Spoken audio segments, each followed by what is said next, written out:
Então, desenvolver a emoção superior é um dever. É também um dever da evolução da consciência desenvolver o intelecto superior. Não apenas adquirir o conhecimento. Noto muitas vezes nos testes de aptidões que as pessoas querem pegar uma profissão rendosa. Então desenvolve o conhecimento para ganhar dinheiro. Ganha muito dinheiro. E gasta muito dinheiro depois com as consequências de um intelecto mal dirigido. É necessário que nós desenvolvamos a inteligência para os fins nobres a que deveremos dedicar a vida. Ganhar o dinheiro, ter comodidades, desfrutar todos os confortos que a sociedade contemporânea pela tecnologia nos oferece. Mas também ser um indivíduo que não passou inútil pela terra. Como diz Joana de Ângeles, que deixou pegadas luminosas. Para aqueles que vêm depois, encontrem o rumo, setas de luz apontando a finalidade existencial. Por fim, nós vamos ver o quarto nível do processo da consciência. Quando nós adquirimos esse estado de consciência cósmica, a consciência objetiva. Eu estou na Terra para desempenhar um papel que transcende a minha atual capacidade até de compreender. Eu me encontro no mundo para servir. A função essencial da minha vida não é ser servido, é servir. O apóstolo Paulo coroa com as seguintes palavras: já não sou eu quem vive, é Cristo que vive em mim. Chico Xavier teria dito: eu nada mais sou do que um amanuense dos espíritos. Era o instrumento que os espíritos usavam. Madre Teresa de Calcutá também disse de uma maneira muito peculiar: eu sou um lápis na mão de Deus, que escreve por mim o que lhe compraz. Pasteur teria dito: a minha única função na vida é caçar micróbios. Então eles chegaram ao estado de consciência cósmica, a esse grande nível, que é a nossa etapa final dos mestres, dos gurus e dos mártires. E o livre-arbítrio, já temos a capacidade de discernir. Allan Kardec, ao codificar a doutrina espírita, fala-nos muito do nosso destino, essa fatalidade, tão bem traduzida nas doutrinas do passado, o Maktub, o que estava escrito, mostrando que nós temos uma fatalidade, sim, a perfeição. Mas como alcançá-la depende de nós, o nosso livre-arbítrio. São os nossos atos que selecionam as nossas conquistas e que nos impulsionam a alcançar outros níveis, outras metas. Então, logo depois que o indivíduo está na consciência de sono, em um largo período ela está adormecida, o egotismo é o selo que caracteriza esse indivíduo. Ele, sendo primário, não é mau. Ele não tem as fixações daquilo que é positivo, daquilo que é social. Então nós temos limites, até mesmo em nosso livre-arbítrio. E é necessário que apliquemos bem o nosso livre-arbítrio na execução dos planos divinos que estão traçados para nós. É quando ocorre nesse raciocinar, nesse discernir o que fazer, como fazer. Fazer o que pode quando deve, o que deve quando pode. Então é nesse momento que a consciência desabrocha. E ela desabrocha passando por um trânsito, experimentando um período de turbulência. A turbulência da mudança. Toda mudança produz turbulência. É inevitável. E a turbulência psicológica, a busca de outros sentidos, é inevitável para nós. Porque o processo é de evolução. Mesmo quando aparentemente estagiamos, é uma pausa para adquirirmos forças para um salto quântico muito mais expressivo. Então nós vamos naturalmente evoluindo e passamos para o segundo nível, o nível de consciência desperta. Nesse nível de consciência desperta surgem os pródromos da solidariedade.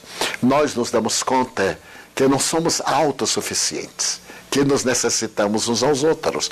E desta maneira procuramos auxiliar-nos, oferecendo o que temos de melhor. É o período em que gesta o amor. O amor que se vai expandir em plenitude mais tarde. É nesse período que nós nos tornamos mais afáveis, mais generosos. Se somos espíritas, logo nos vem o desejo de aplicar passes, de fazer a caridade. Se somos pertencentes a qualquer filiação evangélica, vem-nos a tentação de querer converter o mundo, porque é muito fácil converter os outros. Difícil é reverter a ordem dos nossos valores e ser um convertido. Porque conversos são muitos que deixam por qualquer circunstância de permanecer nessa situação. E logo, neste segundo plano da consciência que é desperta, os valores éticos assumem um papel de grave responsabilidade. Porque sabendo o que devemos fazer, logo nos vem a contrapartida. Quando deveremos fazer. Porque não apenas quando devemos, mas essencialmente quando podemos. Fazemos uma pausa e logo voltaremos. Dizíamos que o indivíduo passa para a consciência lúcida. É o momento em que a grande maioria da sociedade se encontra. Uma boa parte ainda está no nível de consciência de sono. Porque ainda está no barbarismo, nos prazeres, no erotismo, na fuga psicológica para as drogas, especialmente as drogas ilícitas, o alcoolismo. Mas é inevitável o progresso. O progresso multiplica-se por si mesmo. É fascinante notar quando começa determinada conquista na área da tecnologia. Em uma década, a evolução é tão surpreendente, porque encontrado aquele primeiro passo de mágica, tudo agora se transforma em grande facilidade. E nessa evolução, que nos enseja a reencarnação, a nossa consciência dilata-se. E nós começamos a perceber que o corpo é uma máquina a serviço da vida, e não a vida a serviço do corpo. Como se equivocam os gozadores, os sensualistas, aqueles que pensam ser a jornada terrestre uma viagem ao país da fantasia, à ilha do prazer ou ao oásis da irresponsabilidade. Não é exatamente assim. Allan Kardec assevera que a reencarnação tem por meta essencial intelectualizar a matéria e logo depois desenvolver as aptidões que estão dormindo, como germe em nosso ser que somos.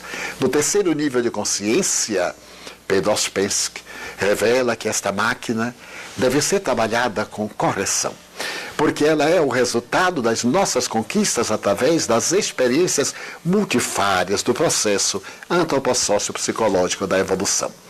E ele diz que a primeira função da máquina é intelectiva. Todos temos o dever de desenvolver as funções intelectivas, porque essas fazem parte do nosso processo de evolução. É o conhecimento, uma das características da criatura humana. Esse conhecimento vai levar à identificação dos valores éticos. Essa identificação dos valores éticos vai aprimorar a personalidade do indivíduo, que deixa de ser apenas uma máscara para ser uma representação do seu mundo interno. Então aí a consciência desabrocha na direção da individualidade, que o notável de Jung propõe tornar-se individuação.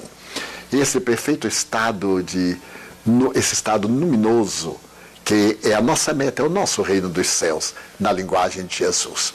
Então, a primeira função é intelectiva. Todos temos o dever de desenvolver a nossa inteligência, através da escolaridade, ou através da nossa livre pesquisa. Eu me recordo, por exemplo, que Leon Denis, a quem tanto devemos os espíritas, esse extraordinário poeta e literato francês, era autodidata e deixou um legado doutrinário dos mais belos, complementar à codificação. Não há quem leia o grande enigma que não entenda realmente a presença de Deus. Não há quem leia, depois da morte, que não se deixe fascinar pela beleza lírica com que Denis faz a abordagem da imortalidade da alma, recorrendo à cultura oriental, especificando cada povo e trazendo a contribuição das conquistas modernas do século XIX, quando ele aqui esteve na Terra, para demonstrar a excelência da comunicabilidade dos espíritos. Leon Denis foi um excelente autodidata. Então ele pôde perceber que o intelecto era muito importante, mas não apenas. Desenvolver a inteligência, mas também o sentimento. Pessoas que são sentimentaloides. Ai, por tudo eu choro, por tudo eu me comovo. Isso é um desequilíbrio da emoção. E outros dizem, não, eu em absoluto me comovo com nada. Eu sou praticamente insensível. É outro desequilíbrio da emoção. Se o primeiro é desequilibrado pelo excesso, o segundo tem algumas marcas esquizofrênicas, a perda da sensibilidade. Eu tenho uma amiga muito curiosa. Ela é tão emotiva que, certa feita, desencarnou o marido de uma amiga comum, dela e minha. E a amiga ficou desesperada, porque o cadáver estava exposto no velório, no cemitério, numa capela. E as pessoas são, às vezes, na sua imprevidência, cruéis.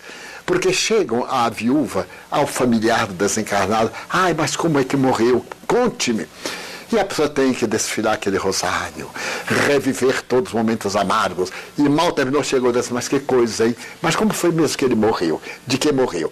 E ela, estando cansada, telefonou à nossa amiga comum, que é espírita, e disse, vem ajudar-me. Fulano morreu, você soube?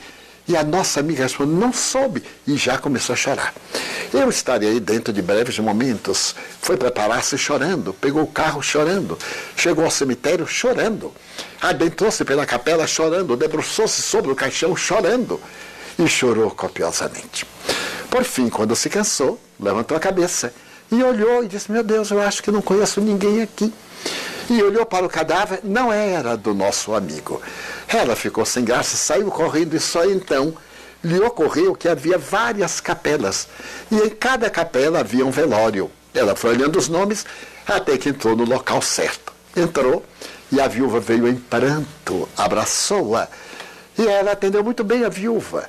E sabendo a viúva que ela era emotiva, perguntou, mas ué, você não chora? Ela disse, minha filha, já chorei o cadáver errado. Nós deveremos ter muito cuidado para não chorarmos cadáveres errados. Então, a educação da emoção é muito importante. Mas muitas vezes na mediunidade ocorrem fenômenos muito curiosos quando somos inexperientes, porque a mediunidade é um desabrochar no começo da sensibilidade. E eu me recordo quando eu era mais jovem e estava ainda nos pródromos da educação mediúnica, que se eu ia a uma festa, eu era tomado por uma alegria que nada tinha a ver comigo. E ficava mais contente do que aqueles que estavam sendo celebrados. E se ia, por exemplo, ao enterro, ou participava de alguma tragédia, eu ficava tão triste, tão deprimido, ou mais, do que os responsáveis pelo acontecimento. Era uma assimilação emocional. O tempo e a doutrina espírita deram-me a educação necessária para poder compartilhar sem desequilibrar, para poder exteriorizar sem perder os parâmetros do equilíbrio. Então, a emoção é a segunda característica, portanto, é o segundo equipamento do nosso organismo do terceiro nível, que é o nível da consciência de si mesmo. Saber por que está na Terra. O terceiro nível de consciência, ou melhor, o terceiro nível da máquina, a sua capacidade, é exatamente a questão que diz respeito ao instinto. Nós temos que disciplinar o instinto, e não o instinto disciplinar-nos a nós outros. Nós temos o dever de trabalhar as nossas tendências. Aliás, quando Allan Kardec define o verdadeiro espírita, ele diz que é todo aquele que se esforça para ser hoje melhor do que ontem, amanhã melhor do que hoje, lutando sempre contra as suas más inclinações. Essas más inclinações são as heranças dos instintos, são os atavismos, são as conquistas negativas que nós colocamos em nosso carreiro de evolução e tornam-se-nos uma carga muito pesada. A quarta função da máquina que nós deveremos equilibrar é a função de locomoção. Nós temos a locomoção. E eu noto, por exemplo, pessoas que se locomovem de acordo com a época. Quando eu era mais jovem, era muito comum dizer andar espigado, isto é, numa grande vertical. E isso naturalmente proporcionava à coluna o seu estado geral, de ser como um fio a prumo, da base do crânio ao cóccix, com uma ligeira curvatura. Depois vieram os colchões de mola, os colchões de espuma, e vieram também os problemas de coluna, as mudanças, as eternas cadeiras do papai, os excessos de comodidade e logo as torções, as mudanças de postura. Então faz parte também da nossa colocação da máquina sentar bem, caminhar bem, ter gestos de equilíbrio, para que todo esse arquipélago de ossos e de células mantenha uma arquitetura perfeitamente equilibrada e fácil de ser manipulada pela consciência. A quinta função da máquina é a função sexual. A função sexual, quando não bem orientada, é motivo de grandes conflitos da personalidade. A ânima, o ânimos junguianos, esses arquétipos fantásticos, que vieram explicar tantos conflitos. Porque indivíduos masculinos têm a sensibilidade feminina e indivíduos femininos têm a sensibilidade masculina. Não me refiro aqui às opções sexuais. Eu me refiro à conduta psicológica. Chopin era eminentemente másculo, mas era eminentemente ânima. Toda a sua música é feita de ternura. Nós vamos ver, no entanto, a música de Wagner, bem mais diferente. A música de Beethoven, porquanto ali estava o ânimos no ânimos. Mas, no entanto, em Chopin, nós vamos encontrar, por exemplo, a ânima predominante. E por isso ele se vai vincular a uma mulher extraordinária, em quem predomina o ânimos. Os dois se vinculam, e estando reunidos, ele se compraz no seu ânimos e ela se compraz na sua ânima. Os dois então se complementam, até que a vida os separa, como é natural, nessas ardências da afetividade dos artistas. Observo, por exemplo, Golda Meir, a célebre legisladora hebreia dos primeiros dias do Estado de Israel. Era uma mulher em quem predominava o ânimos. Sendo ela uma mulher combativa, eminentemente feminina, mãe, esposa, tinha um ânimos, uma coragem ímpar. Margaret Thatcher, a ex-primeira-ministra da Inglaterra, que enfrentou a Guerra das Malvinas com um caráter eminentemente masculino, embora uma excelente mãe, uma esposa dedicada. Então nós temos que equilibrar esses arquétipos em nossa sexualidade, mantermos o nosso padrão biológico, a nossa anatomia e procurar harmonizar a nossa psicologia para podermos fruir de uma existência equilibrada, sem os grandes conflitos que hoje atormentam uma expressiva fração da sociedade.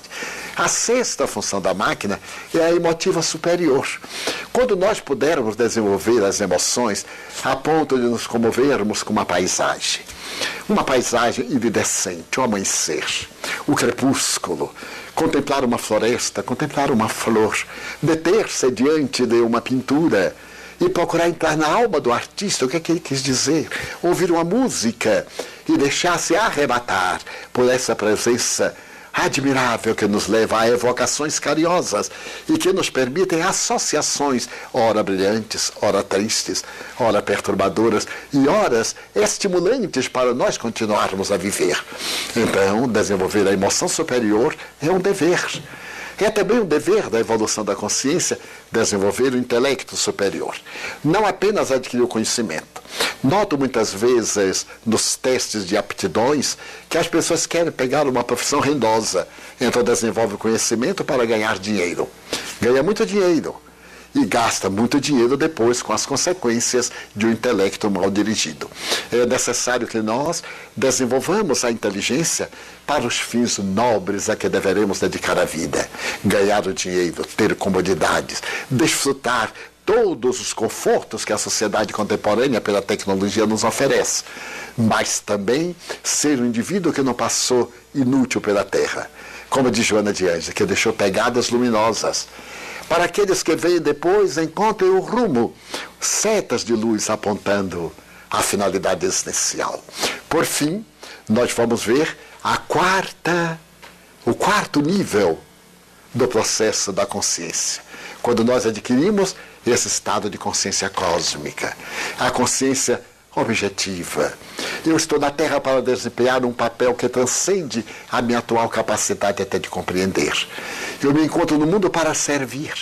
A função essencial da minha vida não é ser servido, é servir. Que o apóstolo Paulo coroa com as seguintes palavras: já não sou eu quem vive, é Cristo que vive em mim. Chico Xavier teria dito: eu nada mais sou do que um amanuense dos espíritos. Era o instrumento que os espíritos usavam. Madre Teresa de Calcutá também disse de uma maneira muito peculiar: eu sou um lápis na mão de Deus, que escreve por mim o que lhe compraz. Pasteur teria dito: a minha única função na vida é caçar micróbios. Então eles chegaram ao estado de consciência cósmica, a esse grande nível que é a nossa etapa final dos mestres, dos gurus e dos mártires. Muito obrigado e até o nosso próximo encontro.